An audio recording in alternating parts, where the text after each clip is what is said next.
I'm your host, Katie Hacker. Tie it all together beginning with this ribbon necklace. You can really make a statement using some big beads. And I've been seeing this style of necklace around, and what I didn't realize when I first saw it was that it has 2 rows of chain. So you can really create this beautiful, luscious drape using some big beads. And even by using all the same beads, I'm just combining 2 different shapes here, the little rondelle and the big flat stone beads, you can get a really lush feel by creating those 2 strands and layering them together. So I'll show you how to get started. What you want to do is cut 2 pieces of chain, one that's slightly longer than the other. Then what you'll do is connect it together at the sides with a jump ring. You just need your chain nose pliers. And remember to always open a jump ring to the side instead of pulling the ends away from each other. So slide those chains onto your jump ring, and then you'll just close it. And a little tip for jump rings is you can hear it click, and then bring the ends back to each other, and that's how you know that it's closed and very secure. Okay, so you'll do that on both sides, creating a place where you can connect the ribbon to the necklace. So you'll just do your other link onto your ring, and then brush past and back together. Okay, now to make a beaded drop, sometimes with gemstone beads, they have a bigger hole than what will fit onto your head pin. Even these decorative head pins with the ball on the end would go right through. So an easy fix for that is to use a rondelle or a small flat bead at the end of your pin, and that makes it fit. And then, of course, you'll want to make a beaded wrapped loop here. So I make my 90-degree bend, and then I come with the round nose pliers and just make my loop. And I have a little bit of a tail here, and it's just enough that it will fit over the chain. So I'll connect this like that onto the middle or thereabouts. Because you're creating 2 layers, you'll just want to make sure that the beads are placed so that they spread across the chain fairly evenly. And then you can coil this one around, and it's just enough that it will keep that loop closed, and then I will tuck this in with my chain nose pliers. And you can get it really close there using your pliers, or you can trim off that little extra end.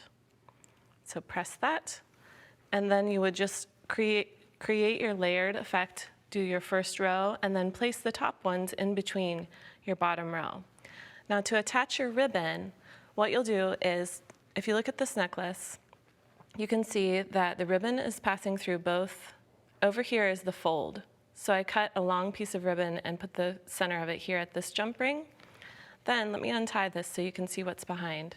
This is just a regular bow, but I've passed my wire through one end, or not the wire, the ribbon is passed through one end here, like this. And then you can tie it together. And this is a really pretty special occasion look, because you can tie it at the side or you can tie it at the back. You just tie your basic bow. And I like to use satin ribbon for this because it's very forgiving, and you can even iron it if you need to. So that looks pretty on the side there. Now you could also do the same effect on a necklace that is made with linked pins. So this is a chain that I created with the beads, and then here are my dangles at the front, and it's the same concept. There's a big jump ring here on the side. So if you just wanted to create this tied effect, you could tie a bow right here on the side, or you could tie a little knot and just add a little bit of ribbon, and it's so fun to bring these fibers into your jewelry. Now let me show you one more way to attach with tying. So this is another piece of chain that I already started with the beads, and I use some larger beads here and some bigger, funkier chain. So this is going to make even bigger statement.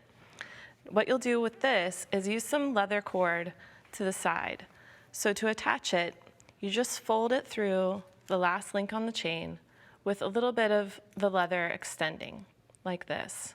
Okay, now you're going to take another piece of round leather cord and make a spiral knot. To do that, you can lay it across the leather cords and then wrap it around. And I coordinated the leather with the beads because I think that's a really fun way to bring in some different colors. And the beads are so fun and colorful that you can reinforce that by using colorful stringing materials as well. Now you see I made a bit of a coil around the cord. Now I'm going to press the end through and then pull both of the leather cords tight. You just want to make sure that you don't pull the ends all the way out. So keep rearranging your cord so that it stays in there, like this. And then pull, and see I'm tightening it down. Now what you could do is put a little drop of craft glue right here, and then slide the knot on top of it. Then what you'll do is trim these ends. You can use sharp scissors, or you can even use your flush cutter. Just be really careful when you come in here to cut your cord. And that gives you a fun finish there on the sides, and it also creates a little bit of an accent. Now, to make an adjustable knot at the back, what you can do is tie an overhand knot around with your ends facing the front of the necklace. Just make sure that your knot is tight enough that it's not going to fall off, and you can use it to adjust the necklace. And this is nice for pieces where you don't know what you're going to wear it with. You want to have an adjustable neckline. So again, it's an overhand knot, and you just pass your end through the loop and pull it tight. And I also have a tip for finishing the ends of stringing material like this, so that you can make it look really nice and finished. You can put a crimp cover right on the end of the leather, and then use your large crimping tool in the outer jaws, and you just squeeze it onto the cord. So then you have a really nice finished look. And I'll show you on the other side. Same thing again. You press this on with your outer jaws of your tool, and then squeeze it closed. Okay, so let me show you how the adjustable knot works. Go ahead and trim that one. And we can move that one out of the way. So now you have an adjustable necklace because you can pull your cords and slide it to make it smaller. You could wear this at the front with some funky flair, or you can move it to the back and have a longer necklace. And this is a fun technique for any type of necklace that you want to have an adjustable neckline for. Let's take another look at this ribbon necklace, because just remember that you can combine the colors by bringing your ribbon together with the turquoise beads. This really adds a dramatic flair and a statement with your special occasion outfit.